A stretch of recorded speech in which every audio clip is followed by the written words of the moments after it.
Hi, I'm Miss Joy. I want to say hi to my first grade friends at Happy Valley and my first grade friends at Springhill. I've been thinking about you guys, and I think today's art lesson is great for what we're all going through right now. The supplies that you're going to need are colored pencils and a piece of white paper. Let me tell you about our artist. Our artist today is Mary Cassatt. She was born in the United States in Pennsylvania a long time ago, and when she was a girl, she really wanted to be an artist. But back then, it was mostly only boys who were artists, but still, her mom and dad sent her to art school, and she studied there for a while. But she felt like she couldn't be a serious artist unless she went abroad and studied other artists. So she moved to Paris, and her mom went with her, and some family friends went with her to help take care of her.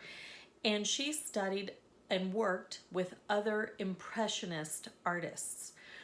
She is most famous, Mary Cassatt is most famous for painting pictures of mothers and their children and pictures of family life.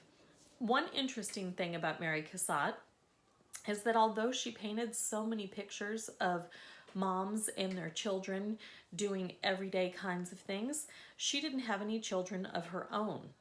But among her paintings, she painted her own mother, she painted her dad, she painted her brother, and she often painted pictures of her sister Lydia, who she was very close to. So there's a painting of Lydia crocheting in the garden and Lydia reading, and those were some special ones for her. She also did some self-portraits.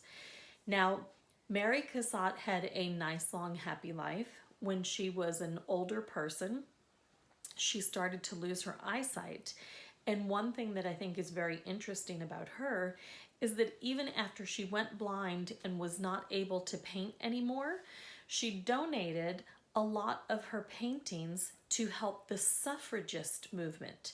So that was in the 1916, I think, is when she donated the paintings. That was when women were still fighting for the right to vote. And Mary Cassatt helped the suffragist movement with that. I think that's an interesting fact about her. So today's lesson, here's what we're going to do. I want you to think about the kinds of things that you've been doing at home while you're sheltering in place. Just like Mary Cassatt had paintings of children getting out of the bathtub, or moms and kids eating together, or brushing their hair, or reading a book, I want you to think about the kind of everyday activities you've been doing at home while you've been sheltering in place. And that's going to be the topic of our art today. But don't limit it to just mothers, because maybe in your house it's your dad that you've done something special with. Maybe in your house it's a sister or a brother that you want to include in your picture. Maybe it's just a picture of yourself that you want to make. But think for a minute about the kinds of things you've been doing, and then that's what we're going to draw. So I'm thinking of a happy time recently when one of my sons and I watched a movie together. So that's what I'm going to be drawing. And when I begin my picture, I'm going to think about the shapes of ourselves. So a while back, we made those Keith Haring action drawings, and we talked about how you could draw people starting with shapes. So I'm thinking that's going to be my head, a circle. This is going to be my son's head, a circle. I'm using a light pencil for sketching. And when I think about the shape of a body, it's more of a rectangle.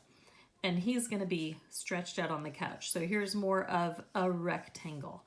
And from there, I'm going to add all of those details. So I'm sitting on the couch. Maybe I've got an open crossword puzzle book because I've been doing a lot while I've been home. I've got another rectangle shape arm there. I'll add details. Here's a blanket. Maybe he'll be covered up in his blanket. And then I'm going to need a nose, and eyes, and a mouth, and hair. And I'm not going into great detail or coloring in too much because I'm going to want my colored pencils to give most of the color, right? So this is just a little sketch to start. And then maybe I'll draw the couch too. Got my legs under here, and then here's one arm of the couch, and here's the other arm of the couch, and I'll continue from there. Are you thinking of what your happy activity is that you've shared with your family while you've been home? Yours might be an outside activity. Maybe it will be something out in the garden. Maybe it will be something active. All right, I think I'm about ready to move on to my colored pencil. I'm going to stop here and take a minute while you work on your pictures. I'll finish mine and then we'll check back in. How's it going? I'm hoping that you took your time with your pencil to do your careful drawing. I'm hoping that you used those colored pencils to fill in the colors that you wanted. And I'm hoping that you're happy with your finished product. Here's mine. It turned out to be a mother and son picture. There we are watching TV together, watching a movie on TV. And when you finish your picture, I hope you share it with your family member that you drew. I'm sure they would love to see it. We like to finish our art lessons with a story. This one is What Mommies Do Best by Laura Numeroff, and it's illustrated by Lynn Munsinger. What Mommies Do Best by Laura Numeroff, illustrated by Lynn Munsinger. Mommies can teach you how to ride a bicycle, make a snowman with you, and bake a delicious cake for your birthday. Mommies can help you make a garden grow, give you a piggyback ride, and take care of you when you're sick. Mommies can watch the sunset with you, sew the loose button on your teddy bear, and hold you when you're feeling sad. Mommies can take you trick-or-treating, help you give the dog a bath, and play in the park with you. Mommies can read you a bedtime story, tuck you in, and kiss you goodnight. But best of all, mommies can give you lots and lots of love. Now, a fun part about this book is that when you get to the end, you can turn it right over and you've got another book. What Daddies Do Best.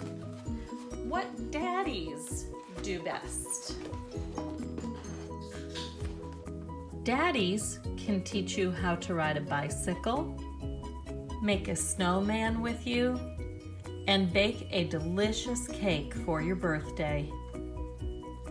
Daddies can help you make a garden grow, give you a piggyback ride, and take care of you when you're sick.